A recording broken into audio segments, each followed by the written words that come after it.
My son cut contact with me 4 years ago due to getting involved with his friend, but he contacted me 2 days ago and wants to cut me off permanently. I had my son at the age of 21 years old. His father passed away 2 years later, so it was me and my son against the world. When it came to my dating life, I haven't been so lucky. I did have some random hookups here and there in very short-term relationships throughout my son's childhood. In the beginning of my son's senior year, he brought a friend home. Let's call him Max. He was basically at our house every other weekend. I was really happy because my son doesn't have a lot of friends. He usually keeps to himself. I really liked Max as a person. He was a real sweet guy. We had nice, short conversations whenever he was at our place. We exchanged number just in case. He would start sending me messages and jokes. I would respond back. My son didn't mind at all. After 4 months of coming to our house, Max texts me he wants to meet up for coffee out of nowhere. I texted him if it was something urgent or about my son. He responded by saying it's something important. I was curious, so I decided to meet up with him. When I met up with him, he looked very nervous.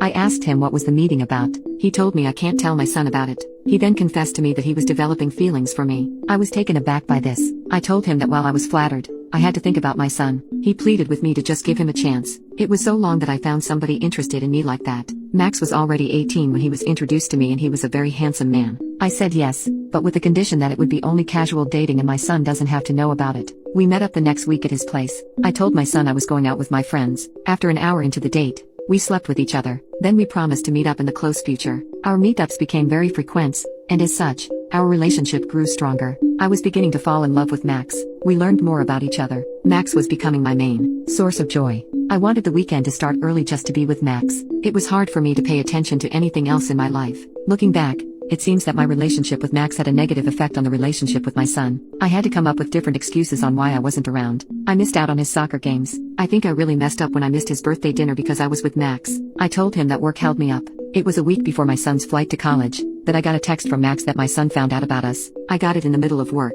I was scared to go back home. When my son arrived home, he never uttered a word about the situation. He just pretended that nothing ever happened. He seemed very cold to me, never looked at me in the eye and gave one-word responses. When it came to dropping him off, he didn't even give me a hug or even look back at me when it was time for the flight to even wave goodbye. When I drove back home, Max's car was in my driveway. It was the first time I saw him ever since I got that text from him. I saw he had a black eye and a broken nose when he stepped out of his car. We hugged each other tightly. I cried in his arms. Once we stepped in my house, I told him how bad I felt to what I did to my son. The worst part, I wasn't sad my son was leaving but relieved instead. Max comforted me in saying he's just as much at fault for this situation. Max stayed that night.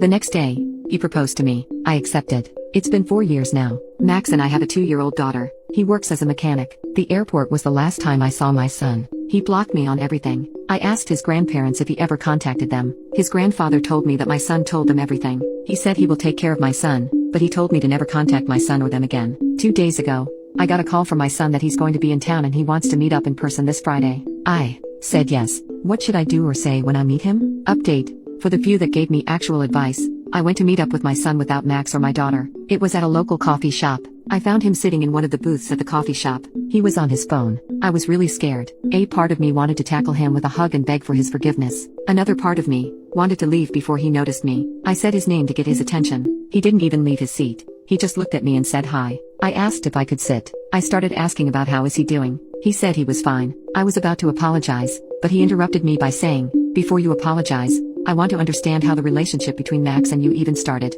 I started telling him everything. When it came to mentioning my meetups, he interjected me and started asking me questions that were difficult to answer. He asked, "So all the times that you were going out you were lying to me about, where were you going? Weren't you?" I nodded. "What about the times I asked to spend time with you? Did you lie to me so you meet up with Max instead?" I started tearing up.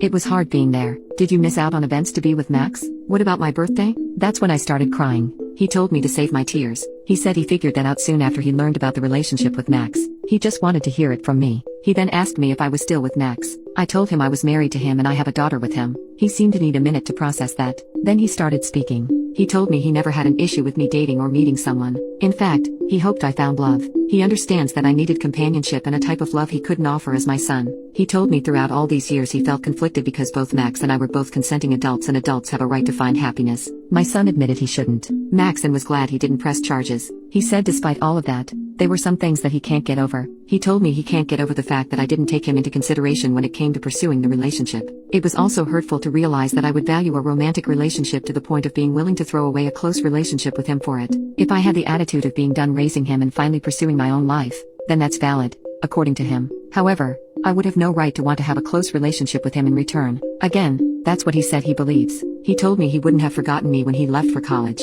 He would have wanted me to move close to him after he got a job if he couldn't move close to me. In this ideal world we would live close by so we could still see each other even after he had a family. He said he loves himself and his life too much to have back in my life. My son said he works as a mechanical engineer now. He is engaged to the love of his life. She was also raised by a single mom like him until she was 16 when her stepdad entered the picture. Both of them have welcomed him into the family. He told me his future in-laws and his fiancée are his family now. He said he was getting a job near them. He finally admitted that he just wanted closure before permanently cutting me off. He told me not to contact him or his family at all. He made it clear he wouldn't be there for me at my last stage of life or even come to my funeral. He made it clear he won't even hold my hand when I pass away. I won't have the privilege of knowing his fiancée or his future kids. He made it clear that if his half-sister ever contacts him as an adult he'll be upfront on why he doesn't want a relationship with her. He said goodbye to me and left. I cried so hard that I got the attention of the people in the coffee shop.